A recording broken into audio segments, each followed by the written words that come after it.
आज का जो हमारा मौजू है वो है एग्रेसिव बिहेवियर, जारहाना रवैया। इमाम अली अलैहिस्सलाम के इस कौल से अपने इस सेशन का हम आगाज़ करते हैं।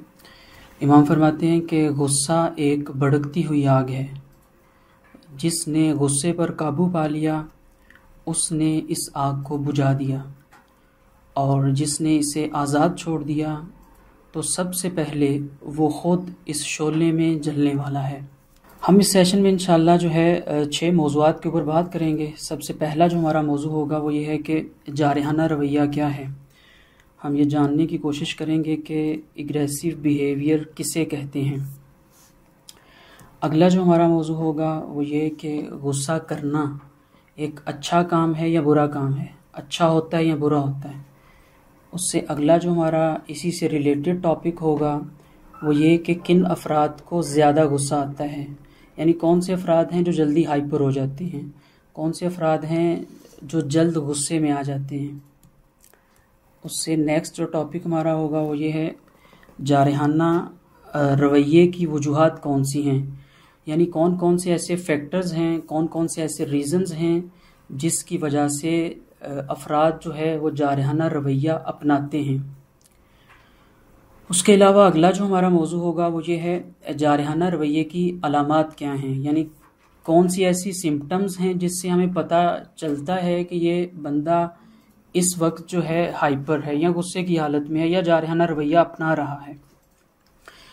आखिरी जो हमारा इस सेशन का लास्ट हिस्सा होगा जो कि काफ़ी इम्पोर्टेंट है वो ये कि गुस्से और जारहाना रवैये पर कैसे काबू पाया जाए, यानी कॉपिंग विद इमोशंस किस तरह हम कर सकते हैं, अपने गुस्से को कैसे कंट्रोल कर सकते हैं, जारहाना रवैये से किस तरह बचा जा सकता है। क्योंकि टाइम जो है हमारे पास मुख्तसर है तो पहले ही टॉपिक को हम लेकर जो है वो स्टार्ट करते हैं अपने इस सेशन को। सबसे पहले हमें ये जानना ज़रूरी है कि जारहाना रवैया क्या होता है, यानी एग्रेसिव बिहेवियर से मुराद क्या है, ताकि हम ये जान सकें कि ज़िंदगी के अंदर जो रवैये हम अपना रहे होते हैं आया वो जारहाना रवैये तो नहीं है। तो इसकी सादा और मुख्तसर जो तारीफ़ की जाती है वो ये है कि जारहाना रवैया एक ऐसा तर्ज़ अमल है जो किसी दूसरे फ़र्द को जिस्मानी या ज़बानी तौर पर नुकसान पहुंचाने या दूसरों की मलकियत को नुकसान पहुंचाने की गर्ज से किया जाता है। यानी ये एक तर्ज़ अमल है, ये एक बिहेवियर है, ये एक रवैया है। ऐसा रवैया है जो इस नीयत से अंजाम दिया जाता है कि दूसरे अफराद को या तो जिस्मानी लिहाज से या ज़ुबानी लिहाज से नुकसान पहुंचाया जाए। क्या मतलब, यानी बाज़ दफ़ा ये हमारे दरमियान कहा जाता है मैंने तो 2 अल्फाज ही बोले थे ना, आपने मुझे क्यों धक्का दिया। यानी अगर सामने वाले को आपके अल्फाज से भी अज़ियत पहुंच रही है और आप अज़ियत पहुंचाने की गरज से वो अल्फाज इस्तेमाल कर रहे हैं तो ये आपका यानी अल्फाज का चुनाव, अल्फाज का अदा करना, ये भी जारहाने रवैये में आ जाएगा। अच्छा, बाज़ ऐसे अफराद होते हैं यानी जो एग्रेसिव बिहेवियर के शिकार होते हैं लेकिन थोड़े डरपोक होते हैं। वो क्या करते हैं, यानी जिस पर उन्होंने अपना जारहाना रवैया अपनाना होता है उससे डर की वजह से नहीं अपनाते। क्या करते हैं, अगर वो गायब हो, सामने ना हो, उसकी किसी चीज़ को नुकसान पहुंचा देंगे। मसलन उसकी गाड़ी का शीशा तोड़ देंगे। मिसाल के तौर पर वो मौजूद नहीं है, ऐसे अल्फाज इस्तेमाल करेंगे कि अगर उसे पता चले तो उसको अजियत हो, जिसे हम गीबत के नाम से भी याद करते हैं। तो बाज़ अफराद जो हैं यानी किसी की मलकियत को नुकसान पहुंचाने की गरज से ये रवैया अपनाते हैं। मलकियत में सिर्फ यानी ऐसी चीज़ें नहीं है कि जिनका फ़िज़िकल एग्जिस्टेंस है, बल्कि हर वो चीज़ के जो उससे लिंक रखती है। मसलन एक इंसान की कहीं रिस्पेक्ट है, वो रिस्पेक्ट उसकी मलकियत है, अगर उसको कोई डैमेज करने की कोशिश करता है तो दर हकीकत उसको नुकसान पहुंचाने की कोशिश कर रहा है। ये रवैया भी जारहाना रवैये में आएगा। इसकी जो है बुनियादी और हल्की और सादा सी एक तारीफ़ समझने के बाद जो है थोड़ा अगले लेवल की तरफ चलते हैं इसको समझने के लिए कि एक दफ़ा एक तहकीक जो है वो अंजाम दी गई ना, यानी जेल के अंदर एक जो है इंटरव्यू लेने वाले पहुँचे। उन्होंने जेल में जो मुख्तलिफ़ अफराद थे उनमें से उन अफराद का इंटरव्यू लिया कि जो सिर्फ़ और सिर्फ अपने जारहाना रवैये की वजह से जेल में आए थे। उनसे पहला सवाल किया गया, एक शख्स को बुलाया गया, उनसे पूछा गया कि ये बताइए कि तुमने अपने साथी के कत्ल की पहले से प्लानिंग भी की थी या ऐसे ही कत्ल कर दिया, यानी ये जो जारहाना रवैया अपनाया था प्री प्लान था।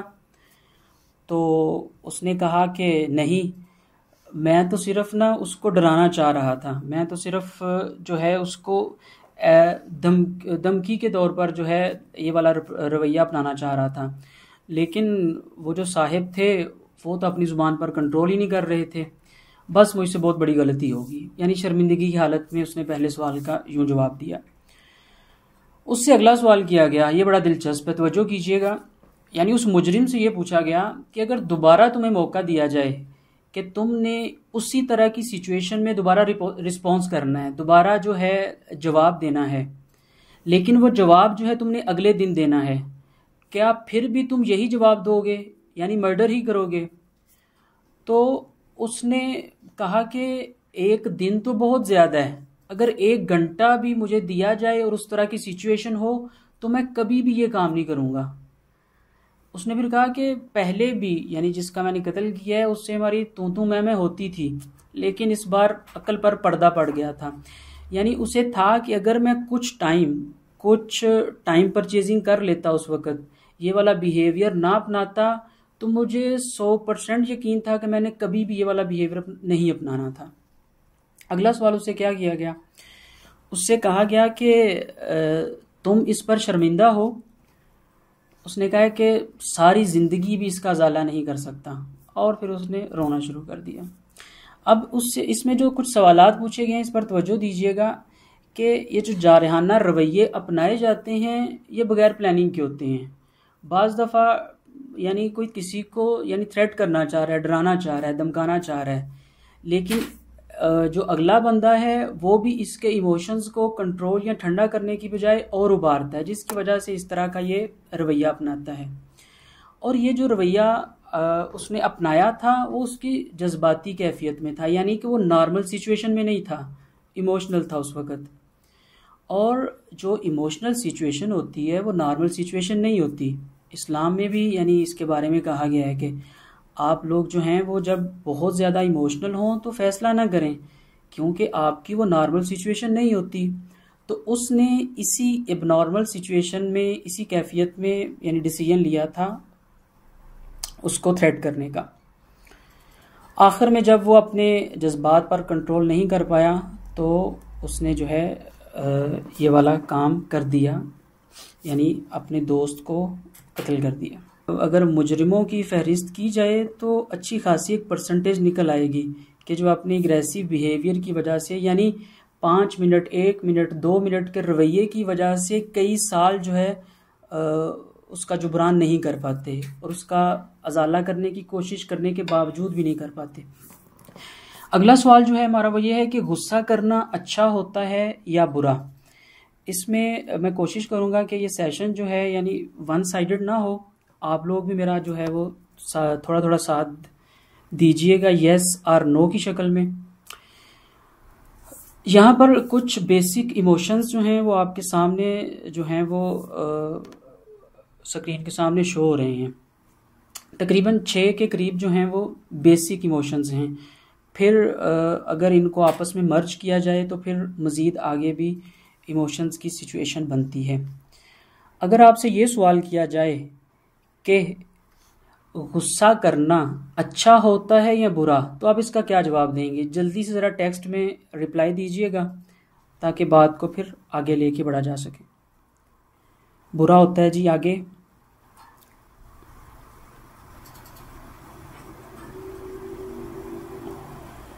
बुरा अच्छा भी एक आ गया है। डिपेंड्स ऑन सिचुएशन है जी। चलें, ज़बरदस्त, काफ़ी ज़्यादा जवाब आ गए। शुक्रिया आप लोगों जो है वो पार्टिसिपेट कर रहे हैं। इसका सिंपल हम ये जवाब जो है उसको यूँ दे सकते हैं कि ये जो इमोशंस होते हैं, क्योंकि गुस्सा, एंगर भी एक जो है, गुस्सा जो है वो एक इमोशन है, ये एक जज्बा है। तो जज्बात ना अच्छे होते हैं ना बुरे होते हैं, बल्कि हाउ टू एक्सप्रेस, हम किस तरह इनका इजहार करते हैं, किस तरह इनको लोगों के सामने जो है वो बयान करते हैं। यानी हमारा इजहार करना कैसा है, ये अच्छा या बुरा होता है, लेकिन ख़ुद जो वो इमोशन है, ख़ुद वो जो जज्बा है, वो ना अच्छा होता है ना बुरा होता है। एक छोटी सी मिसाल है, इस मिसाल को समझने के बाद थोड़ा और क्लियर हो जाए कि गुस्सा अच्छा होता है या बुरा होता है। तवज्जो कीजिएगा पहली लाइन के ऊपर, ये भी आपसे सवाल किया जाएगा, जल्दी से ज़रा जवाब दीजिएगा इसका भी। किसी को मेरी कदर नहीं और काश मुझे कोई समझ पाता। मैं 3 आपके सामने ऑप्शन दूंगा, उसमें से आपने एक को सिलेक्ट करना है। ये थॉट्स में से है, ये इमोशंस में से है, या बिहेवियर है। किसी को मेरी कदर नहीं और काश कोई मुझे समझ पाता। जवाब आगे जी ज़बरदस्त। आगे चलते हैं। जब ये इंसान सोचता है, थॉट्स की शक्ल में जवाब आ रहे हैं, कुछ एक आधा शायद इमोशन बोला है किसी ने। अगला जो है दूसरा पॉइंट, ये सोचने के बाद हम तन्हाई का एहसास करते हैं, मायूसी का एहसास करते हैं, बाज़ दफ़ा अफराद से नफ़रत करते हैं। दूसरा पॉइंट इमोशन से रिलेटेड है, थॉट से रिलेटेड है, या बिहेवियर से रिलेटेड है जी? सही हो गया जी, इसका जवाब भी पहुंच चुका है, इमोशन से रिलेटेड। तीसरी चीज़, हम जब ये वाली सिचुएशन क्रिएट हो जाती है, हम बाज़ दफ़ा किसी को धमकी देते हैं, सख्त अल्फाज का इस्तेमाल करते हैं, किसी को नुकसान पहुंचाते हैं, तो ये जो चीज़ें हैं ये किस में आएंगी, इमोशन, बिहेवियर या थॉट्स? ज़ाहिरी सी बात है जी, बिहेवियर में। ये एक सर्कल है, एक ट्रायंगल है, थॉट्स और इमोशंस और बिहेवियर की। बाज़ दफ़ा हम दूसरों के बिहेवियर को देखकर मुख्तलिफ थॉट्स के ज़रिए मुख्तलिफ फीलिंग्स जब हमें पैदा होती हैं, फिर एक बिहेवियर अपनाते हैं। यानी ये एक ऐसा सर्कल है, ये एक ऐसी ट्रायंगल है कि जिसका यानी हर पॉइंट जो है दूसरे पॉइंट पर असरअंदाज हो रहा होता है। फिर एक सवाल लेके आगे चलते हैं। किस लिए एक हादसा पेश आने की सूरत में मुख्तलिफ अफराद मुख्तलिफ रवैया अपनाते हैं? मिसाल, मसलन मामूली एक्सीडेंट के बाद मुख्तलिफ रद्द अमल। यानी एक एक्सीडेंट हुआ, एक शख्स जो है बड़े हौसले के साथ गाड़ी से उतरता है, पुलिस को कॉल करता है कि मसलन कि देखें गलती इसकी है या मेरी है। लेकिन एक जो है वो अपनी गाड़ी से रॉड वगैरह निकाल के और बड़े गुस्से से बाहर आ जाता है कि इसने जो है मेरी गाड़ी को टच क्यों किया। तो ये जो मुख्तलिफ 2 रवैये अपनाए गए हैं, यानी इसके पीछे कौन सी ऐसी चीज़ है?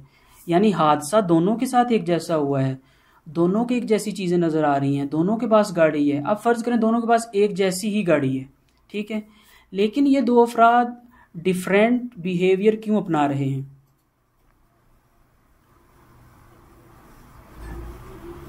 एक्सपीरियंस दोनों एक जैसा कर रहे हैं जी।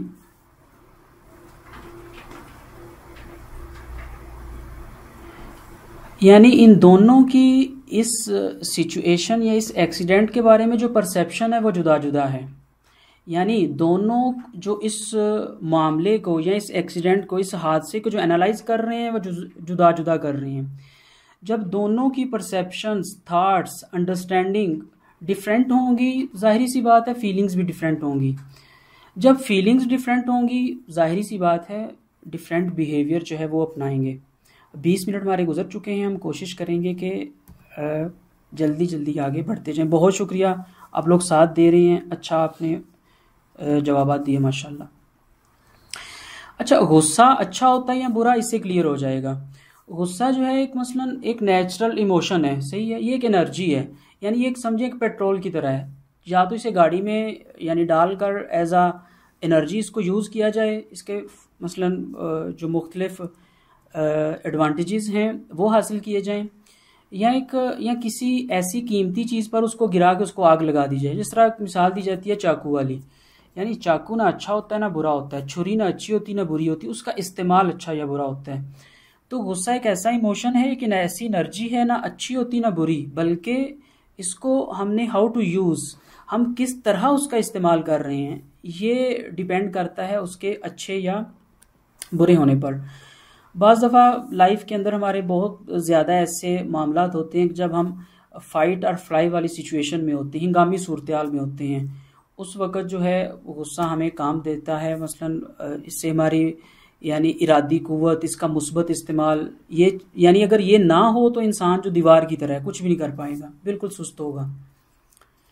असल में जिन लोगों ने ये कहा था कि गुस्सा जो है वो बुरी चीज़ है, बाज़ दफ़ा जारहाना रवैया और गुस्सा यानी एग्रेसिव बिहेवियर और एंगर को एक ही माना में लिया जाता है, जिसकी वजह से ये कहा जाता है कि एंगर जो है वो बुरी चीज़ है, दर हालांकि एग्रेसिव बिहेवियर बुरी चीज़ है। इमाम सज्जाद अलैहिस्सलाम क्या फरमाते हैं कि ए अल्लाह, मुझे मुत्तकीन की जीनत से आरास्ता फरमा ताकि मैं अदालत के निफाज और गुस्सा पर काबू पाने में कामयाब हो सकूं।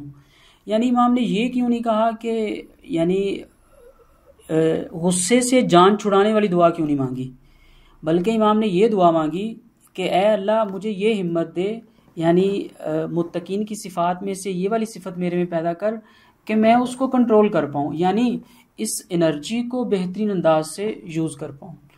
अगर लास्ट में इसको जो है इसका ख़ुलासा किया जाए तो ज़ाहिर यही होगा कि गुस्सा ना अच्छा होता है ना बुरा, बल्कि उसका इस्तेमाल।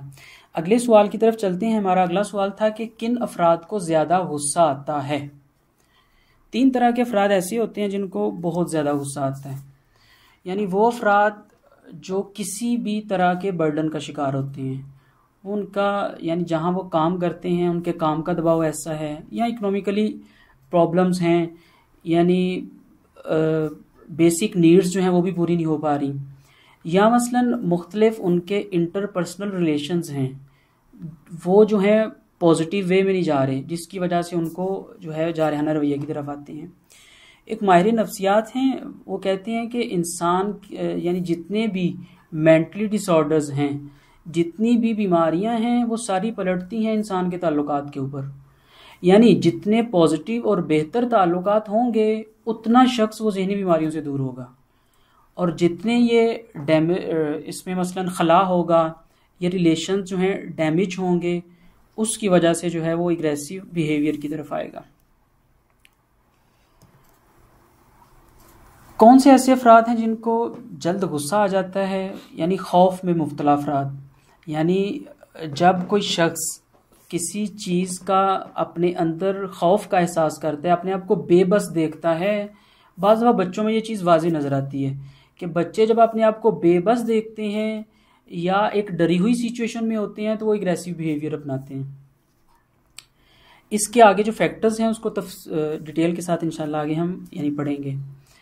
वो अफराद जो जिस्मानी और ज़हनी सेहत के मसाइल से दो चार होते हैं। बाज़ दफ़ा कोई मतलब किसी को कैंसर है मिसाल के तौर पर, या किसी को बहुत जो है वो तकलीफ दे बीमारी है जिस्मानी लिहाज से, उस वजह से वो जारहाना रवैया अपना सकता है। यानी उसको जो है ऐसा माहौल चाहिए, एक तो उसको उस बीमारी का दर्द है, और दूसरा ज़हनी तौर पर जो है यानी लोगों का शोर या इस तरह की चीज़ें उसको डिस्टर्ब कर रही हैं, तो ये वाला रवैया अपनाता है ताकि आपको सेटिस्फेक्शन की तरफ लेके जा सके। बहुत ज़्यादा यानी मेंटली डिसऑर्डर्स भी होते हैं जिसकी वजह से, जिसकी डिटेल इंशाल्लाह आगे आ रही है, उसके बारे में हम पढ़ेंगे। ये ज़हन में रखें, यानी वो अफराद, फ्रॉइड का भी ये एक थ्योरी है कि वो अफराद जिनकी बचपन में जो बेसिक नीड्स जो हैं या तो पूरी नहीं हुई होती या नाकिस पूरी हुई होती हैं, जिसकी वजह से वो एग्रेसिव बिहेवियर अपनाते हैं बड़े होकर। हम खुद भी देख लें, हम जब घर आते हैं, फ़र्ज़ करें बहुत ज़्यादा भूख लगी हो, यानी खाना हमारी एक बेसिक नीड है, अगर वो खाना टाइम पर तैयार ना हो, हमारी उस बेसिक नीड का ख्याल ना रखा जाए, तो बाज़ दफ़ा हम भी यानी हमें गुस्सा आता है। फिर बाज़ अफराद जो है इसको यानी एक्सप्रेस करने के लिए एग्रेसिव बिहेवियर अपनाते हैं। बेसिक नीड्स में यानी बहुत ज़्यादा चीज़ें आ जाती हैं, आपका खाना पीना सोना, हत्ता यानी आपको अगर मोहब्बत की ज़रूरत है, यानी इमोशनल नीड्स में से वो मोहब्बत भी आपको बेसिक अगर नहीं मिल रही तो आप एग्रेसिव बिहेवियर की तरफ जाएंगे। तो कहीं पर नीड्स का खला होता है, कहीं पर कोई नीड पूरी नहीं हो रही होती, जिसकी वजह से अफराद जो हैं वो एग्रेसिव बिहेवियर की तरफ जाते हैं।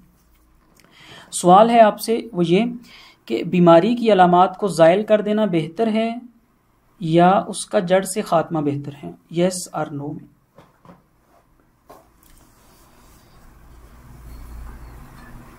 एग्रेसिव बिहेवियर यानी ये सिम्टम है, इसके पीछे क्या फैक्टर है यानी उसको देखा जाए।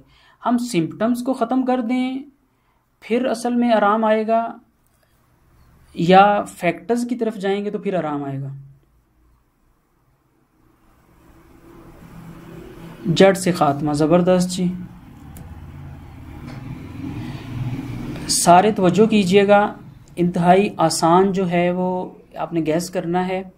मुख्तलिफ जो यहाँ पर चेहरे के तासुरात आपके सामने आएंगे, जो 6 बेसिक इमोशंस हमने ऊपर पढ़े थे, इन 6 तस्वीरों में से जो है पिक्चर नंबर 6 कौन से इमोशन का एक्सप्रेस किया जा रहा है? बेसिक इमोशन हमने ऊपर पढ़े थे। पिक्चर नंबर 6 में किस इमोशन, कौन सा आपको लगता है कि यहाँ पर जो है वो फलां जज्बा जो है उसका इजहार हो रहा है? सरप्राइज्ड, हैरत, सरप्राइजिंग, हैरत, हैरत, माशाल्लाह, ताज्जुब। अक्सर का जवाब जो है वो ठीक है, वाओ। वाओ इमोशन नहीं है। आगे चलते हैं जी। पिक्चर नंबर 3 में, पिक्चर नंबर 3 में उसके जो है माथे के ऊपर उसके जो मसल्स हैं वो थोड़े टेंस में हैं। पिक्चर नंबर 3 में कौन सा इमोशन है जी? बेबसी, डरना, very good. Something going wrong, इसके बाद इमोशन आता है ना, सैड, वेरी गुड। टेंस्ड, सही जी। ये हो गया फियर, खौफ। खौफ वाली जो सिचुएशन होती है उसमें इंसान यूँ करते। लास्ट लेते हैं जी, तवज्जो कीजिएगा। पिक्चर नंबर 1 में परेशान है, हैप्पी है। वाओ, हैप्पी यूँ भी शायद किसी इलाके में कोई होता हो। गुस्सा है, एग्रेशन है, हैजान। हैजान इमोशन होता है, पर्शियन में हैजान बोलते हैं। Shouted, anger, anger, anger. सही है जी। अक्सर का जवाब जो है वो सही है, गुस्से वाली सिचुएशन है, यानी गुस्से वाला जज्बा या एंगर इमोशन जो है वो इजहार हो रहा है चेहरे से। ये इम्पोर्टेंट चीज़ है कि जारहाना रवैये की वजूहात कौन सी हैं। जब तक हम उन असल फैक्टर्स की तरफ, उन रूट्स की तरफ नहीं जाएंगे, हम कभी भी उसका ट्रीटमेंट नहीं कर सकते, कभी भी उसके हल की तरफ, सोल्यूशन की तरफ नहीं जा सकते। जारहाना रवैये की जो फैक्टर्स हैं, अगर उनको डिवाइड किया जाए तो कुछ ऐसे अवामिल हैं जो अंदरूनी हैं, इंटरनल फैक्टर्स, कुछ ऐसे हैं जो बैरूनी हैं, एक्सटर्नल फैक्टर्स। अच्छा, इससे मुराद क्या है? अंदरूनी और बैरूनी तो हो गया। अंदरूनी से मुराद यानी ख़ुद जो इंसान से रिलेटेड है, इंसान के अंदर से वो जो हैं वो उठते हैं। अभी कुछ मिसालें आएंगी तो वाज़ेह हो जाएगा। बैरूनी वामिल जो ख़ुद आपके अंदर से तो नहीं, यानी आपके बाहर जो चीज़ें हैं, इन्वायरमेंट जो है उसकी वजह से आप एग्रेसिव बिहेवियर की तरफ आते हैं, वो मुराद है यहाँ पर। ज़ाती मिसाइल में मसलन कुछ ज़हनी और नफ्सियाती मुश्किलात होती हैं जिसकी वजह से इंसान जो है एग्रेसिव बिहेवियर अपनाते हैं। कोई फ़िज़िकल प्रॉब्लम्स होती हैं जिसकी वजह से अपनाते हैं। ख़ुद पर्सनैलिटी डिसऑर्डर्स होते हैं जिसकी वजह से इंसान जो है वो एग्रेसिव बिहेवियर अपनाते हैं। अगर इन्वायरमेंट में देखा जाए, इन्वायरमेंट में सिर्फ मसलन जहाँ आप रहते हैं वो वाला माहौल नहीं है, बल्कि हर वो चीज़ माहौल के अंदर जो आपके ऊपर असरअंदाज हो रही है, वो आपकी सोसाइटी हो, फैमिली हो, स्कूल हो, जॉब हो, कुछ भी हो, मीडिया हो, फ्रेंड्स हो, वो आपका क्लाइमेट, वो आबो हवा हो, जो भी आपके ऊपर तासीर गुजार है, इफ़ेक्ट कर रही है, वो जो है उस इन्वायरमेंट या माहौल में आ जाएगी। इसकी डिटेल जो है एक एक करके इंशाल्लाह अभी पढ़ते हैं। बाज़ दफ़ा यानी इंसान जो है किसी न किसी ज़हनी या नफ्सियाती बीमारी में दोचार होता है, किसी मुश्किल का शिकार होता है, उसकी वजह से वो एग्रेसिव बिहेवियर अपना रहा होता है। बहुत ज़्यादा इसकी मिसालें जो हैं, अक्सर हमारा होता यूँ है कि हम भी जिस तरह अगर कोई कह देना कि उसको कोई मेंटल यानी कोई इलनेस है, उसको ये समझा जाता है कि ये शख्स जो है पागल है। दर हालांकि ऐसा नहीं है। यानी जिस तरह हम ज़िंदगी में मुख्तलिफ हमें यानी जिस्मानी बीमारियां जो हैं लग जाती हैं, हम उसका इलाज करवाते हैं और कोई लोग उसको बुरा भी नहीं समझते। बिल्कुल इसी तरह कुछ ज़हनी बीमारियां भी होती हैं कि जो मुख्तलिफ़ फैक्टर्स की वजह से यानी हमारा उनसे वास्ता पड़ता है।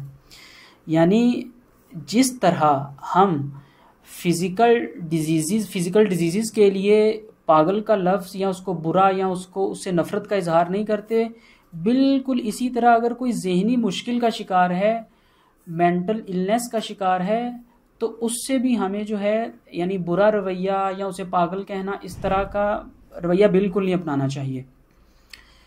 तो कुछ लोग जो हैं इस डर की वजह से बेचारे वो बताते नहीं हैं, उसका इलाज भी नहीं हो पाता, जिसकी वजह से आहिस्ता आहिस्ता फिर वो मुख्तलिफ बीमारियों की तरफ चीज़ बढ़ जाती है। असल में जो मेंटल इलनेस है ये एक रियलिटी है, ये हकीकत है। यानी अगर हम अपनी आंखें बंद कर लेंगे वो रियलिटी अपनी जगह पर बाकी रहेगी, वो कभी भी हमारी आंखें बंद कर लेने से हकीकत नहीं छुप जाएगी, बल्कि हमने अपनी आंखों के ऊपर पट्टी बांधी होगी। अच्छा, ये कोई बुरी चीज़ भी नहीं है। यानी तारीख के अंदर एक देखा जाए बहुत बड़े बड़े साइंटिस्ट, बहुत बड़ी बड़ी पर्सनैलिटीज़ ऐसी थीं कि जो मुख्तलिफ मेंटल इलनेस का शिकार थीं। आइंस्टाइन की हिस्ट्री पढ़ के देखिए, एडिसन की हिस्ट्री पढ़ के देखिए, न्यूटन की पढ़ के देखिए। मेन जो आजकल बिलखुसूस बच्चों के अंदर, हत्ता बड़ों के अंदर भी जो है एग्रेसिव बिहेवियर की वजह बनती हैं, वो दो बड़ी बीमारियां हैं जो आम हैं। एक डिप्रेशन है, एक एंजाइटी है। यानी अगर इसके लिए जो है किसी साइकोलॉजिस्ट से वो रब्ता किया जाए और बाकायदा जो है इसके ट्रीटमेंट की प्लानिंग की जाए, ताकि जारहाना रवैये से बचने के लिए स्टेप बाय स्टेप जो है वो इसके सोल्यूशन की तरफ जाया जा सके। ADHD है, यानी उसकी अगर सिम्टम्स को देखा जाए ADHD की, तो उसमें भी एक सिम्टम मेन जो होती है वो ये वाली होती है कि में एग्रेसिव बिहेवियर पाया जाता है। सब में नहीं, लेकिन अक्सर में। OCD मसलन अगर किसी वहम की बीमारी है, वसवास है किसी को, तो बाज़ दफ़ा हम उसका जो है वो उसे कहते हैं कि मुख्तलिफ यानी उसकी फ़िक्र पे काम करते हैं कि आपने इस बीमारी से निकलना है, लेकिन बाज़ दफ़ा उसको किसी माहिर की ज़रूरत होती है, बाज़ दफ़ा उसको यानी पीछे किसी और सिम्टम की वजह से किसी और फैक्टर की वजह से ये वाली सिम्टम उसमें उभर रही होती हैं। तो एक ख़ुद इंसान के अंदर जो मुख्तलिफ मेंटल डिसऑर्डर्स या मेंटल इलनेसेस होती हैं, उसकी वजह से इंसान जो है वो जारहाना रवैया अपनाता है। तो इसका बेहतरीन राह हल ये है कि ज़्यादा देर ना हो, इंसान को टाइम पर जो है वो मुख्तलिफ जो इसके ट्रीटमेंट्स हैं उसकी तरफ जाना चाहिए। अगली चीज़ है यानी बायोलॉजिकल कुछ रिएक्शंस हमारे जिस्म में होते हैं जिसकी वजह से हम एग्रेसिव बिहेवियर अपनाते हैं। मसलन जिस किसी इंसान की बुनियादी जिस्मानी ज़रूरियात पूरी नहीं होती या नाकिस पूरी होती हैं, तो कुछ अफराद के इस रवैये के पीछे उनकी ज़रूरत छुपी हुई होती है। अगर उनकी वो ज़रूरत पूरी कर दी जाए तो वो उनका ये वाला इलाज हो जाता है, यानी एग्रेसिव बिहेवियर से, जारहाना रवैये से बाज आ जाते हैं। अच्छा, गुस्से की हालत में हमारे जिस्म के अंदर क्या रिएक्शंस होते हैं? गुस्से की हालत में हमारे जिस्म में कुछ बायोलॉजिकल रिएक्शंस होते हैं जिसकी वजह से यानी बाज़ अफराद जो है वो जारहाना रवैया की तरफ चले जाते हैं।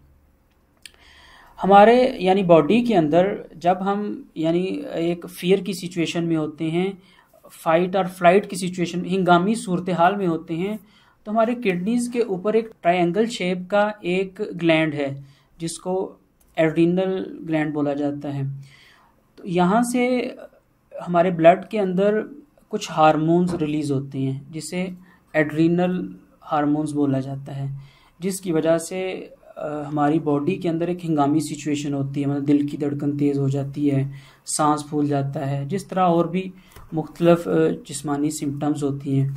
तो कहते हैं कि ये हार्मोन्स रिलीज़ होने की वजह से लोग जो हैं वो एग्रेसिव बिहेवियर अपनाते हैं। तीसरी चीज़ ख़ुद पर्सनैलिटी से रिलेटेड है कि शख्सियत के जो डिसऑर्डर्स हैं, पर्सनैलिटी के जो डिसऑर्डर्स हैं वो टोटल 10 हैं। इनके फिर आगे क्लस्टर्स बनाए हुए हैं, cluster A, cluster B, cluster C। कुछ मसलन एबनॉर्मल बिहेवियर्स की वजह से उसकी कैटेगरीज की गई हैं, कुछ मसलन गैर मुतवक्के सिम्टम्स की वजह से उसकी कैटेगरीज की गई हैं, और कुछ जो हैं वो यानी परेशान कुन अलामात का जो तजर्बा करते हैं उस लिहाज से पर्सनैलिटी डिसऑर्डर्स को मुख्तलिफ इनमें जो है वो तकसीम किया गया है। बाज़ अफराद जो हैं बाज़ दफ़ा किसी पर्सनैलिटी डिसऑर्डर का शिकार होते हैं जिसकी वजह से ये रवैया अपनाते हैं। इसमें मसलन अगर कोई एक लिया जाए, हज़रत ईसा के फरमान से ये एक लेते हैं। हज़रत ईसा अलैहिस्सलाम ने से पूछा गया कि गैज़ो गज़ब की वजह क्या है, तो आप अलैहिस्सलाम ने फरमाया तकब्बुर, यानी ख़ुद को बड़ा समझना और दूसरों को छोटा। एक डिसऑर्डर है क्लस्टर बी में, देखिएगा क्लस्टर बी में तीसरा डिसऑर्डर कौन सा है, अगर साथ हैं तो लिखिएगा। क्लस्टर बी पर्सनैलिटी डिसऑर्डर्स में से तीसरा कौन सा है जी? ASPD है, NPD है, BPD कौन सा है? नार्सिसिस्टिक। ये जो ईसा अलैहिस्सलाम का फरमान है, यानी ये जो नार्सिसिस्टिक पर्सनैलिटी डिसऑर्डर है, NPD जो है, वो अफराद जो इस डिसऑर्डर का शिकार होते हैं, यानी उनके अंदर एग्रेसिव बिहेवियर अमूमन ज़्यादा पाया जाता है। मसलन क्या, यानी अपने आप को बहुत मगरूर समझते हैं, उनका दिल चाहता है कि उनकी तारीफ़ की जाए, उनका दिल चाहता है कि किसी को उसके सामने अजियत पहुंचे और वो खुश हो, यानी इस तरह का ये डिसऑर्डर है। तो इस तरह की पर्सनैलिटी को अगर एग्रेसिव बिहेवियर वो अपना रही है तो उसे यानी बाकी जो और फैक्टर्स हैं, मसलन उसे उसकी नीड्स बेसिक पूरी हो रही हैं, हर चीज़ फिट है, ठीक है, लेकिन फिर भी वो एग्रेसिव बिहेवियर अपना रहा है।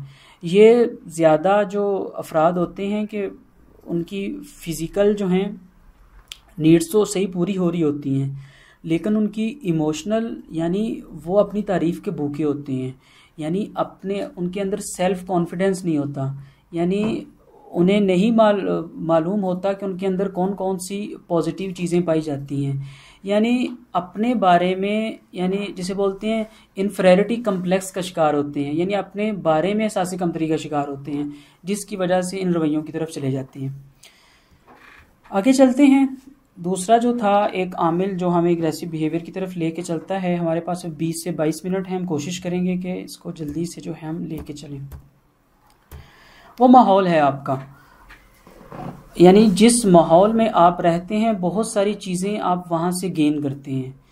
अल्लाह ताला ने इंसान के अंदर एक मिरर न्यूरॉन्स रखे हुए हैं कि जो दूसरे अफराद जो काम कर रहे होते हैं, खा वो पॉजिटिव हों या नेगेटिव, जब वो रिपीटेड काम हो रहे होते हैं तो बाज़ दफ़ा उसको गेन किया जाता है। यानी जिस सोसाइटी के अंदर अपना हक लेने के लिए एग्रेसिव बिहेवियर अपनाया जाता है, उस सोसाइटी के अफराद हतमन यानी उनके एग्रेसिव बिहेवियर की रेशो ज़्यादा होगी। यानी जिस घर के अंदर जारहाना रवैये की बग़ैर किसी की बात नहीं मानी जाती, तो ज़ाहिरी सी बात है उसकी परसेंटेज ज़्यादा होगी, उस घर के अंदर रेशो ज़्यादा होगी। इसी तरह यानी और चीज़ें भी इसमें जो है, जो आपकी सोसाइटी है, इसको ज़हन में रखिएगा, फैमिली, स्कूल, जॉब और इसी तरह आपके फ्रेंड्स। इस पे इंशाल्लाह हम जो है नेक्स्ट स्लाइड में बात करेंगे। अभी आते हैं हम मीडिया की तरफ, यानी मीडिया किस तरह जो है वो एग्रेसिव बिहेवियर की तरफ लेके जाता है।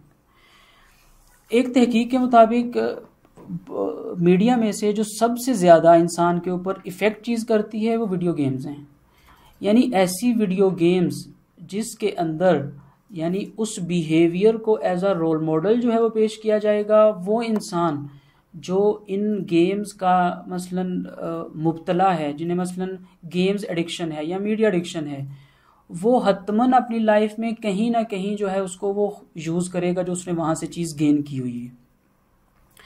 इसी तरह यानी बाज़ दफ़ा मीडिया का ज़्यादा यूज़ करने की वजह से इंसान मुख्तलिफ जो है ज़हनी बीमारियों की तरफ चला जाता है, जिसकी वजह से वाला रवैया अपनाता है।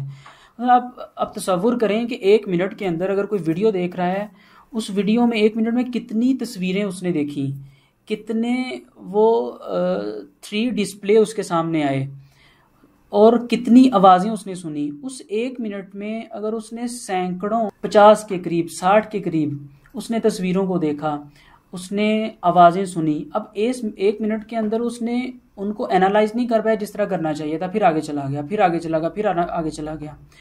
यानी उसके अंदर ये जो एनालाइजिंग पावर थी चीज़ों को, वो कम हो गई। यानी प्रॉब्लम को सॉल्व करने की जो मेन पावर है वो खो देता है, जो इंसान बहुत ज़्यादा मीडिया का इस्तेमाल करते हैं।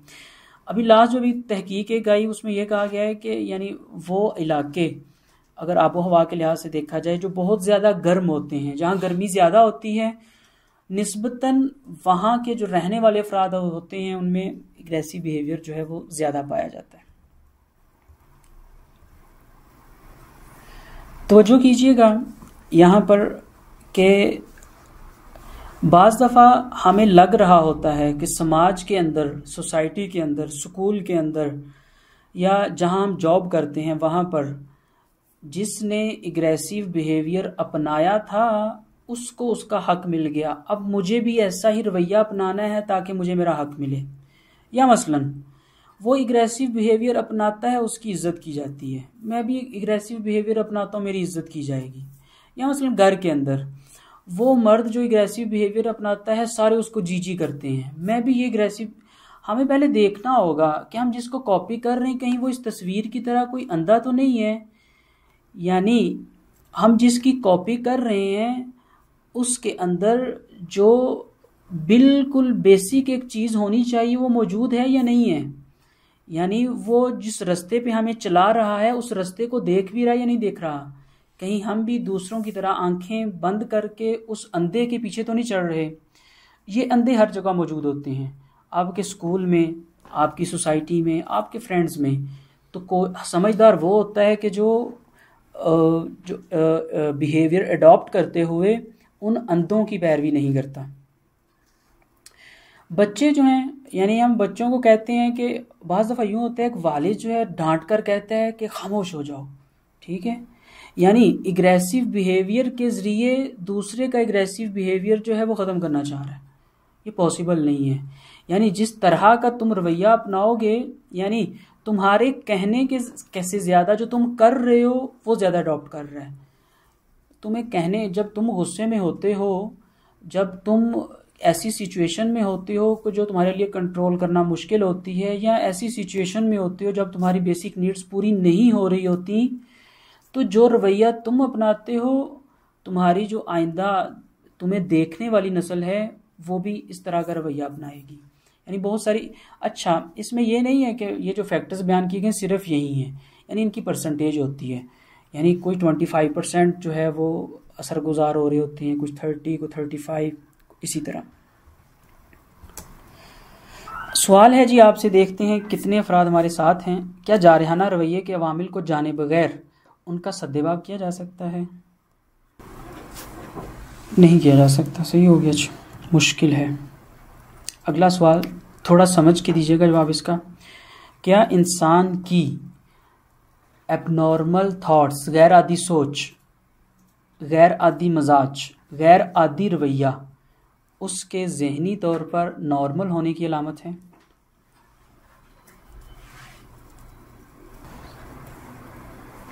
सही हो गया जिसका जवाब भी पहुंच गया है। कुछ और फैक्टर्स हैं कि जो एग्रेसिव बिहेवियर का मूजिब बनते हैं, उनमें से एक महरूमी या नाकामी है। जब इंसान और उसकी ख्वाहिश के दरमियान कोई रुकावट आ जाए तो उस वक़्त वो ये वाला रवैया अमूमन अपनाता है, क्योंकि वो यानी उस सिचुएशन में आ जाता है, उसने उसको एक्सप्रेस करना होता है। वो फिर बाज़ दफ़ा लोग ये वाला रवैया अपना के उसको जो है वो बयान कर रहे होते हैं। इसी तरह फेलियर है, यानी फेलियर के अपोजिट भी ये वाला रवैया अपनाया जाता है। बाज़ दफ़ा फ़र्ज़ करें आपका एक बच्चा है, वो स्कूल में कम मार्क्स लेके आया है, वो किसी चीज़ में फ़ेल हो गया है, यानी उसके जितने पासिंग मार्क्स थे वो भी नहीं आए। वो अब घर आता है, यानी उसकी एक डिज़ायर थी, वो एक चीज़ चाह रहा था, वो नहीं हो पाई, उसमें वो फ़ेल हो चुका, नाकाम हो चुका, महरूम हो चुका। घर आता है, अगर एक तो वो फेलियर है कि जो वो फेल हो के वहाँ से स्कूल से आया बेचारा, अब उसको घर आके किस चीज़ की ज़रूरत है? उसको जो है मोहब्बत की ज़रूरत है, उसकी इमोशनल नीड्स इस वक्त जो हैं अपने अरूज पर हैं, उनको पूरा करने की ज़रूरत है। अगर वो बेचारा उधर से भी नाकाम हो और इधर से भी उसको तिश्ना रखा जाए, यानी उसकी ये वाली नीड्स को पूरा ना किया जाए, तो ज़ाहिरी सी बात है वो एग्रेसिव बिहेवियर अपनाएगा। हम बड़े भी ऐसे ही हैं। अगर यानी हमसे रिलेटेड, हमसे जुड़े अफराद, मसलन हमारे बहन भाई, हमारे वालिदैन, किसी महरूमी या नाकामी का सामना उन्हें होता है, फ़र्ज़ करें किसी का कोई अजीज़ इस दुनिया से चला गया, उससे वो महरूम हो गया है, उस वक़्त उसको उसकी नीड को पहले जज किया जाए कि इसको इस वक्त किस चीज़ की ज़रूरत है। उसके बाद उस नीड को फुलफिलमेंट किया जाए तो आप देखेंगे कि यानी कितना सुकून उसको मिलता है। मुमकिन है कि उस महरूम शुदा, उस शख्स जो फेलियर का शिकार है, उसको आपके दो अच्छे अल्फाज की ज़रूरत हो, आप उसको पैसे दे रहे हो, उसका फ़ायदा नहीं है। पहले नीड को देखें, किस नीड की ज़रूरत है, उस नीड के मुताबिक जो है उसको पूरा किया जाए। तो बाज़ दफ़ा कहते हैं कि ये फैक्टर भी है। अगला फैक्टर जी, इसमें अगर मेन चीज़ जो है वो इंशाल्लाह देखते हैं आखिर में अगर बयान हो पाए, हमारी दूसरों से तवक्कुआत, ठीक है, यानी मैं जैसा मर्जी रवैया अपनाऊं, तुमने ये रवैया नहीं अपनाना, तुमने यस सर कहना है, तुमने कहना है कि बस मैं ठीक हूँ, मैं जैसा मर्जी करता रहूँ। सर ऐसे नहीं होता, राउंड रियलिटीज़ कुछ और हैं। यानी हमारी तवक्कुआत हम खुद से तो अपनी जैसी रख सकते हैं, लेकिन दूसरे इंसानों से, दूसरे इंसानों के लिहाज से तवक्कुआत रखनी चाहिए, ताकि हम जो है एग्रेसिव बिहेवियर की तरफ ना जाएं। फियर जो है, खौफ, कहते हैं इंसान और उसकी कामयाबी के दरमियान सबसे बड़ी चीज़ वो इंसान का खौफ है। यानी अपने फ्यूचर का खौफ, लोगों की बातों करने का खौफ, मेरी जॉब का खौफ, मेरे उसको क्या हो जाएगा। यानी कुछ तो रियल चीज़ें होती हैं, उनका तो खैर खौफ होना चाहिए, लेकिन कुछ ऐसे ख्याली खौफ होते हैं जो इंसान को आगे नहीं बढ़ने देते, जिसकी वजह से वो फिर एग्रेसिव बिहेवियर की तरफ जाता है। नेगेटिव थिंकिंग, हमेशा मनफी सोचते रहना, यानी अगले ने वो काम किया भी नहीं है, उस पर डाल के उससे जो है एग्रेसिव बिहेवियर अपनाना। कभी भी आपको मनफी सोच जो है वो अच्छे रवैये की तरफ लेके नहीं। जिस तरह हमने कहा था ना कि सोच किस तरह जो है वो असरअंदाज होती है।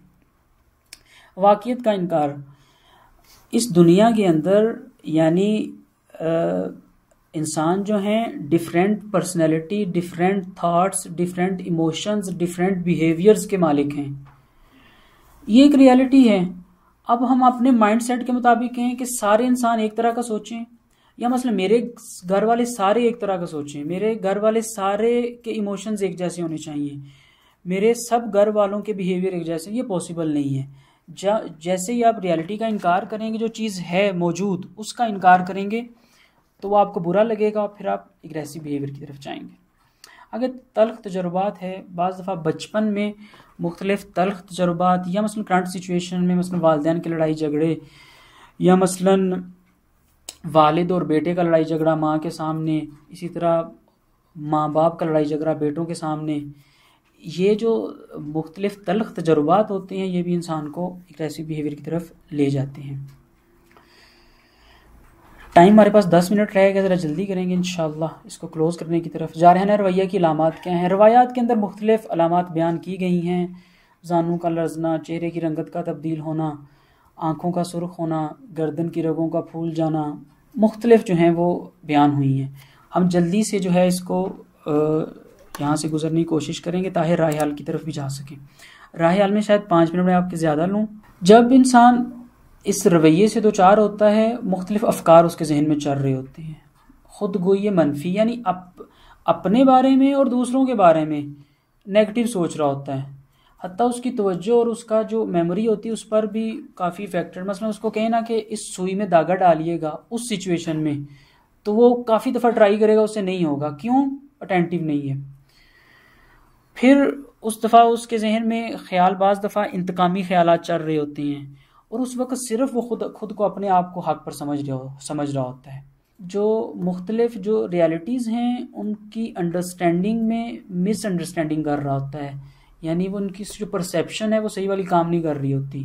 मुख्तलिफ जज्बात, इमोशंस उस वक्त नफ़रत, कीना, हसद, एहसास खौफ, एहसास बेहतरामी, एहसास गुनाह, मुख्तलिफ रवैये सामने आ जाते हैं जी। मसलन बाज़ दफ़ा हाथ से मुक्का बना रहे होते, मारते नहीं, पहले बना रहे होते हैं। चीज़ों को फेंकना, ऊंचा बोलना, धक्का देना, गालियां निकालना, सख्त अल्फाज का इस्तेमाल करना। जिस्मानी लिहाज से अगर सिम्टम्स को देखा जाए, जिस तरह हमने कहा था कि एड्रीनालिन हार्मोन जब रिलीज़ होती हैं तो उस वक्त दिल की धड़कन हमारी बढ़ जाती है, ब्लड प्रेशर हाई हो जाता है, सांस फूल जाता है, जिस्म के अज़ा कांपना शुरू हो जाते हैं, चेहरे के आसार। अच्छा, मुमकिन नहीं है कि सारे आसार ही हों, बास में कम ये आसार भी पाए जाते हैं। असल चीज़ जो है जिसकी तरफ हम थोड़ा टाइम लगाएंगे, इस पर तवज्जो कीजिएगा, गुस्से और जारहाना रवैये पर कैसे काबू पाया जाए। कुछ एहतियाती तदाबीर हैं, एहतियाती तदाबीर से ही हम जो है सोल्यूशन की तरफ अभी काम स्टार्ट कर रहे हैं। कहते हैं कि जब भी हमारे सामने कोई सिचुएशन क्रिएट होती है तो हम 3 तरह के बिहेवियर अपनाते हैं: पैसिव, असर्टिव, एग्रेसिव। आगे अगर मिसालों को देखा जाए तो उसमें ज़रा और वाज़े हो जाएगा कि पैसिव बिहेवियर क्या होता है, पैसिव स्टेप क्या होता है, असर्टिव स्टेप क्या होता है, एग्रेसिव स्टेप क्या होता है। मिसाल देखिएगा, 2 मिसालों पे गौर कीजिएगा। एक ये कि शौहर घर आते ही कहता है मेरा कमरा साफ़ क्यों नहीं है, टीवी की आवाज़ इतनी ज़्यादा क्यों है। बीवी जी पहला जवाब देती, पहली बीवी, जी मैं अभी करती हूँ, माजरत तवज्जो नहीं थी। यानी एक घर के अंदर ये जवाब दिया जाता है। एक और घर है, उसमें ये वाली सिचुएशन क्रिएट हुई, उसमें बेगम कहती है ख़ुद भी कोई काम आता है या सिर्फ नसीहतें ही सीखी हैं, आप ख़ुद क्यों नहीं कर लेते, टीवी की आवाज़ कम और घर को साफ। एक जवाब देती है आज मेहमान आ गए थे, मसरूफियत की वजह से नहीं कर पाई, आप पानी लें, थके हुए आए हैं, मैं देखती हूँ। इसमें से सबसे बेहतर कौन सा है जी? पहला, दूसरा, तीसरा? ज़बरदस्त। इसकी डिटेल में हम नहीं जा रहे, आगे चलते हैं। दूसरा, एक शख्स आता है अपने घर, कहता है कॉल करता है बेगम को, मैं आज थोड़ा लेट आऊँगा, खाना भी बाहर ही है, एक मीटिंग थी। उसकी बेगम कहती चलें ठीक है, अपना ख्याल रखिएगा।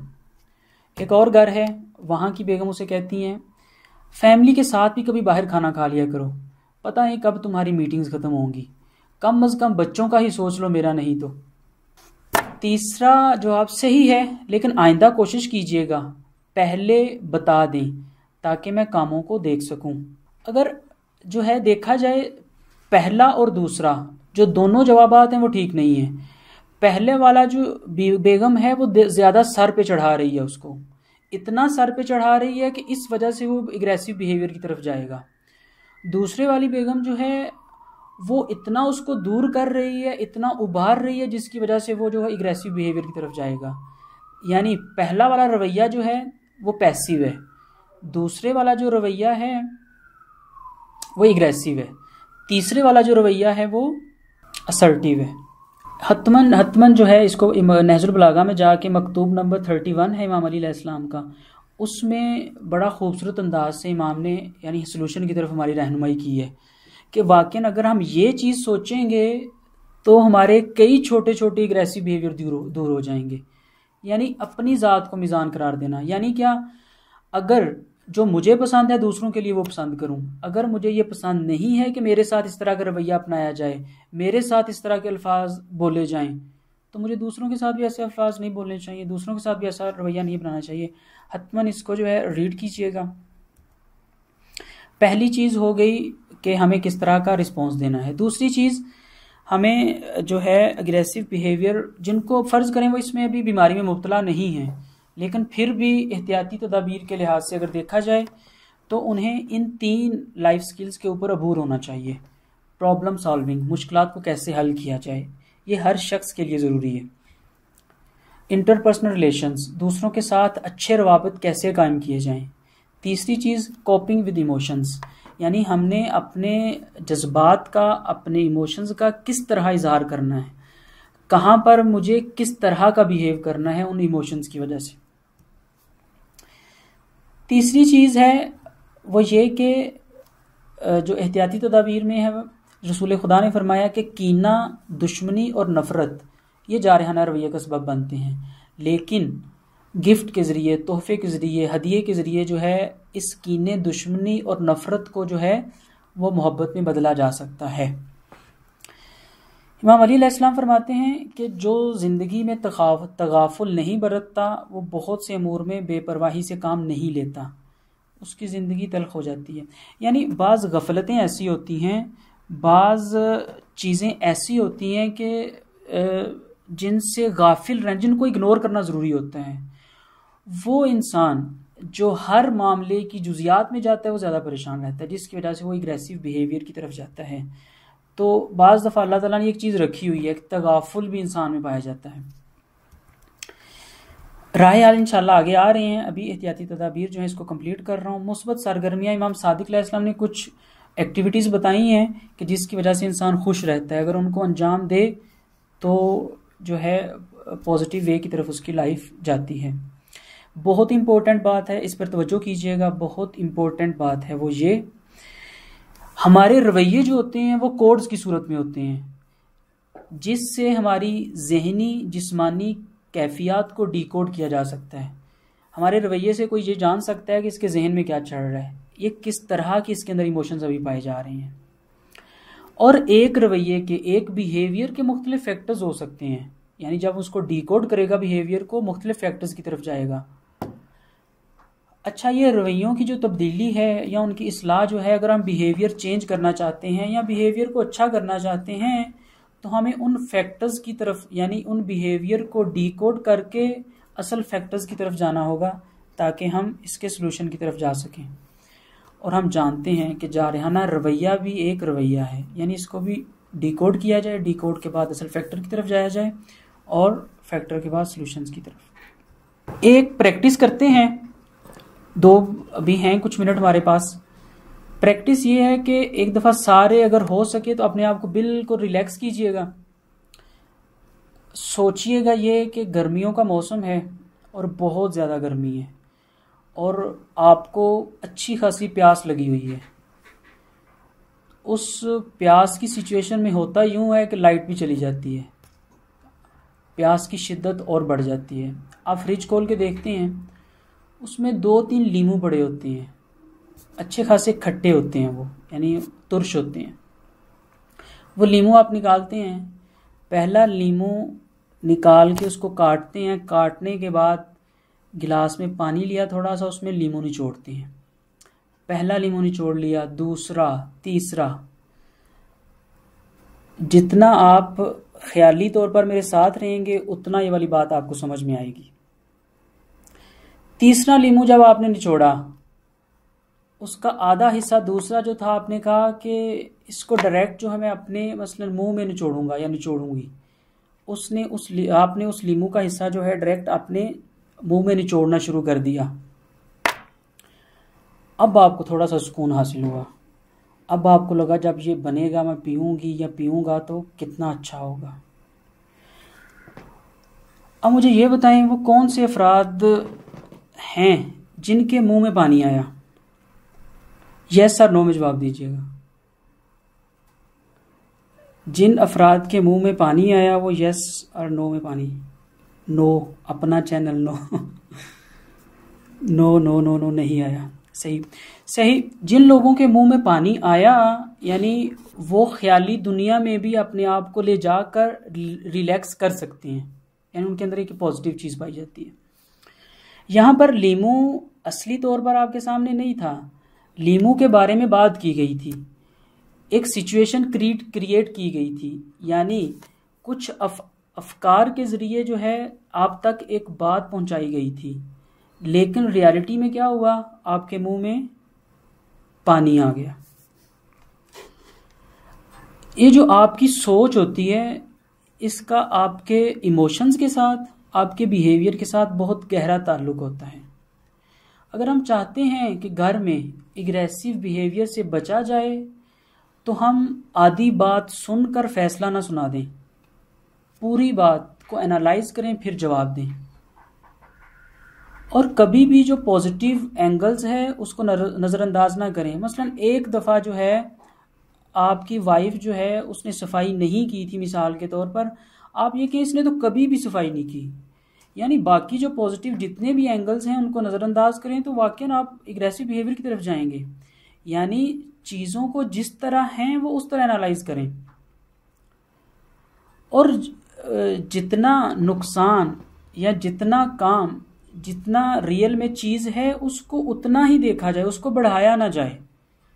मसलन अगर किसी ने कोई दो अल्फाज बोले ही हैं तो उसको ये ना कहा जाए कि तुमने तो मेरे यानी पूरे ख़ानदान पे वार कर दिया है। ठीक है, चीज़ जितनी है यानी जितना इनपुट है उसके लिहाज से ही आउटपुट दिया जाए। और इसी तरह अगर आप यानी इस एंगर की, गुस्से की सिचुएशन में हैं तो आपको ये हक हासिल नहीं है कि आप इस एबनॉर्मल सिचुएशन में दूसरों के बारे में ये सोचें कि दूसरा ये सोच रहा है, वो तो मुझे मारना चाह रहा था, वो तो अल्लाह का शुक्र मैं बच गया, उसने तो मेरे खाने में कुछ डाल दिया है, ये जो लेट आ रहा है ये इस वजह से। यानी जो चीज़ आपको 100% क्लियर ही नहीं है और उस 100% जो क्लियर नहीं है उसको एबनॉर्मल सिचुएशन में यूँ सोच रहे हैं, तो ज़ाहिरी सी बात है बिहेवियर जो है वो भी एबनॉर्मल ही होगा। बहुत इम्पोर्टेंट पॉइंट है, इस पे तवज्जो कीजिएगा, शायद हमारा ये आखिरी हो। वो इंसान कभी भी एग्रेसिव बिहेवियर नहीं छोड़ सकता जो ये सोचता है कि मैंने इसके साथ जो सख्त अल्फाज का इस्तेमाल किया है या जो इसको धक्का दिया है ये इसका हक बनता था। यानी जब तक वो अपने अंदर से ये नहीं निकालेगा कि ये उसका हक बनता था, मैंने उसके साथ किया, यानी जब तक अपनी गलती की तरफ नहीं आएगा कभी भी वो जारहाना रवैया नहीं छोड़ सकता। जब तक वो ये सोचता रहेगा कि उसका हक बनता था कि उसको गाली दी जाए, उसका हक बनता था कि उसको मारा पीटा जाए, जब तक ये सोचता रहेगा वो कभी भी जो है जारहाना रवैये से वापस नहीं आ सकता। कुछ और जो हैं वो राह हल हैं, मसलन फ़ायदा और नुकसान के बारे में गौर व फिक्र। कुछ अभी जो है टाइम सर कंप्लीट हो गया या है हमारे पास थोड़ा सा टाइम? हमारा हो चुका है कंप्लीट। 5 मिनट कह रहे हैं जी, ले सकते हैं, और इस 5 मिनट में हम इन चीज़ों को क्लियर करेंगे। अभी जो लोग सुन रहे हैं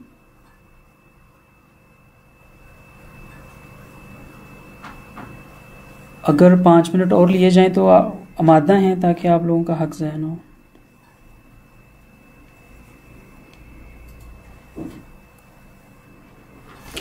सही, इनमें जो ज़्यादा इम्पोर्टेंट है उस पर बात करके इंशाल्लाह हम आगे चलते हैं। कुछ प्रैक्टिकल जो प्रैक्टिसेस हैं वो भी करेंगे। बाज़ दफ़ा गुस्से वाली सिचुएशन होती है, उसको मजाक की तरफ लेके जाके भी जो है इंसान एग्रेसिव जारहाना रवैये से बच सकता है। एक मिसाल बड़ी मशहूर है कि इमाम अली अलैहिस्सलाम असहाब के साथ बैठे हुए खुरमा यानी खजूर खा रहे थे, तो हुआ यूँ कि सारी गुठलियाँ जो थी वो इमाम अली के सामने जमा कर दी गई और किसी ने ये तंज़ किया कि सबसे ज़्यादा उसने खाई है जिसके सामने ज़्यादा गुठलियाँ हैं। तो इमाम अली जो है वो एग्रेसिव बिहेवियर की तरफ नहीं गए, उसको मज़ाक में ले गए और बात को ख़त्म किया। इमाम ने क्या कहा? इमाम ने कहा कि सबसे ज़्यादा तो भाई उसने खाई हैं जो गुठलियाँ भी साथ खा गए। तो यानी मज़ाक वाली सिचुएशन क्रिएट करके आगे निकल जाना। और एक जो है अक्सर चीज़ें आपको जो हैं वाज़े हैं क्योंकि ये तकरार होती रहती है, मेंटल वोमिटिंग एक नई चीज़ है। वो ये कि जब आप गुस्से की हालत में होते हैं, जिस तरह हमारे मैदे के अंदर कोई ऐसी चीज़ चली जाए जो जहरीली हो, तो मसलन मैदे से हमारे जहन में पैगाम जाता है कि ये जो है चीज़ अच्छी नहीं, इसको निकाला जाए, तो उल्टी हमें आती है, हम उसको वोमिटिंग के ज़रिए निकाल देते हैं। इसी तरह हमारे जहन में कुछ ऐसे अफ़कार भी होते हैं, जहरीले अफ़कार होते हैं कि जिनकी वोमिटिंग बहुत ज़रूरी है। जब तक वो नहीं निकलेंगे वो एग्रेसिव बिहेवियर की शक्ल में हमारे सामने आएंगे। आपका कोई ऐसा होना चाहिए, ये जो साइकोलॉजिस्ट होते हैं लोग पैसे भी देकर और उनसे पैसे भी देते हैं, बातें भी करते हैं, बातें भी अपने दिल की करके वापस आ कह रहे हैं हम रिलैक्स हो गए, हुआ कुछ भी नहीं। यानी उसके पास, साइकोलॉजिस्ट के पास ये फ़न है, ये टेक्निक है कि उस टेक्निक के ज़रिए उसकी मेंटल वोमिटिंग करवाता है, उसके अफ़कार को, उसके जज्बात को बाहर निकालता है, उसको हल्का करता है। अगर ये चीज़ घर में हो जाए तो बहुत ज़्यादा अफराद जो हैं वो यानी पैसों की ज़रूरत भी नहीं पड़ेगी बाहर जाके देने की, और घर में ही मसले हल होना शुरू हो जाएंगे। बॉडी रिलैक्सेशन की कुछ टेक्निक्स हैं, उस पर भी आते हैं। पहली टेक्निक है प्रोग्रेसिव मसल रिलैक्सेशन। उसमें क्या होता है, उसमें यह है कि सबसे पहले आप जो है यानी प्रैक्टिस चलें बाद में कीजिएगा, भी कहीं लिखना है तो लिख लें। यानी अपनी आंखें जो है वो बंद करें, करना चाहें या ना करें, लेकिन बंद कर लें तो ज़्यादा बेहतर है। उसके बाद आपकी बॉडी के जो मुख्तलिफ मसल्स हैं यानी उनको टेंस करें। मिसाल के तौर पर आपके हाथ हैं, हाथों के जो मसल्स को टेंस करें 5 सेकंड, 10 सेकंड, 20 सेकंड, फिर आहिस्ता आहिस्ता उनको जो है वो रिलैक्स करना शुरू करें। इसी तरह मसलन आपकी आंखों के जो मसल्स हैं, आपके अब्रू जो हैं, आपके नीज जो हैं, आपके हाथ, आपके पाँव, यानी आपकी बॉडी के मुख्तलिफ जो हिस्से हैं उनको पहले टेंस वाली सिचुएशन में ले जाएं। टेंस वाली सिचुएशन में ले जाने के बाद कुछ टाइम उधर रहें और आहिस्ता आहिस्ता रिलैक्स हों। तो अगर कोई किसी को लगता है कि वो मसलन गुस्से की हालत में है तो इस टेक्निक से जो है कुछ परसेंटेज उसकी वो जो शिद्दत है वो कम हो जाएगी। इसके अलावा डीप ब्रीथिंग है, उसमें यह है कि नाक के ज़रिए जो है सांस, गहरा सांस लेके जाएं, कुछ सेकंड अंदर वो अपना सांस रखें, कुछ सेकंड के बाद आहिस्ता आहिस्ता आहिस्ता आहिस्ता जो है वो हवा जो अंदर लेके गए थे ऑक्सीजन उसको रिलीज़ करें। इसके ज़रिए भी जो है वो इंसान रिलैक्सेशन की तरफ जाता है। असल में ये जितनी भी जो हैं वो प्रैक्टिसेस हैं या जितने भी ये टेक्निक्स हैं, इसमें एक मेन चीज़ है वो ये, आपके जो इमोशंस होते हैं उनका टाइम 13 मिनट से ज़्यादा नहीं होता। अगर आपने गुस्से की हालत में 13 मिनट तक जो है रिस्पॉन्स ना दिया तो बाद में आप परेशानी की ज़रूरत नहीं है। यानी फिर आप वो वाला रवैया नहीं अपनाएंगे जो गुस्से की हालत में अपनाते हैं। तो अक्सर जो टेक्निक्स बताई जाती हैं रवायात के अंदर भी जो है, मसलन ज़िक्र जो है वो पढ़ें, दुआ कोई पढ़ लें, या मसलन जो है अगर बैठे हैं खड़े हो जाएं, खड़े हैं तो वो जगह चेंज कर लें। अगर आप 13 मिनट यानी डिस्ट्रैक्शन के ज़रिए अपने आप को डिट्रैक्ट करके किसी और तरफ ले जाते हैं फ़िक्र के लिहाज से, प्लेस के लिहाज से, तो आप मुतमिन हो जाएं कि यानी आप वो वाला रवैया नहीं अपनाएंगे जो आप उस सिचुएशन में अपनाते हैं। चंद एक और राह हल हैं। हम कोशिश करेंगे कि इस फाइल की PDF आपको भेज दें ताकि अगर कोई और सवाल हुआ तो वो फिर बाद में कर लीजिएगा। आखिरी 1 मिनट में अपनी बात क्लोज़ कर रहा हूँ। आखिरी बात क्या है, तवज्जो कीजिएगा।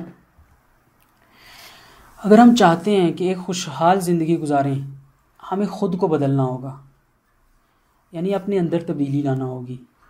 हमेशा दूसरों के बदलने के इंतज़ार में रहना, ये इंतज़ार शायद इंतज़ार ही रह जाए। वो दिन कभी ना आए कि जिस तरह आप चाहते हैं कि फ़लाँ शख्स वैसा हो जाए, वो दिन शायद ना आए। इससे पहले कि वो वैसा ना हो, आप वैसे हो जाएं जिस तरह आप चाहते हैं। दूसरा पॉइंट, बुरी सोच और बुरे रवैयों से नतीजा भी बुरा ही निकलता है। यानी नेगेटिव थिंकिंग और नेगेटिव बिहेवियर का रिज़ल्ट भी नेगेटिव ही होता है। जब तक ये चीज़ें हमारे साथ हैं तो पॉजिटिव चेंजिंग का ख्याल भी यानी तसव्वुर भी ना करें। हाँ, दुनिया में कोई शख्स किसी को चेंज नहीं कर सकता, नहीं बदल सकता जब तक वो ख़ुद ना चाहे। अगर ख़ुद वो तहैया कर लेता है कि मैंने पॉजिटिव थिंकिंग के ज़रिए, मुख्तलिफ़ प्रैक्टिसेस के ज़रिए इन चीज़ों की तरफ आना है, तो हतमन उसके बिहेवियर जो हैं वो भी पॉजिटिव वे की तरफ आना शुरू हो जाएंगे। अगर इन सिम्टम्स में से किसी के पास मसलन जो है वो ज़्यादा वो एग्रेसिव बिहेवियर उसमें पाया जाता है, तो उसे जाना चाहिए कि किसी साइकाइट्रिस्ट के पास जाना चाहिए या किसी साइकोलॉजिस्ट के पास, ताकि जो है वो बेहतर अंदाज से उसका इलाज कर पाए। बाकी दुआओं में याद रखिएगा। खुदा आपका निगहदार।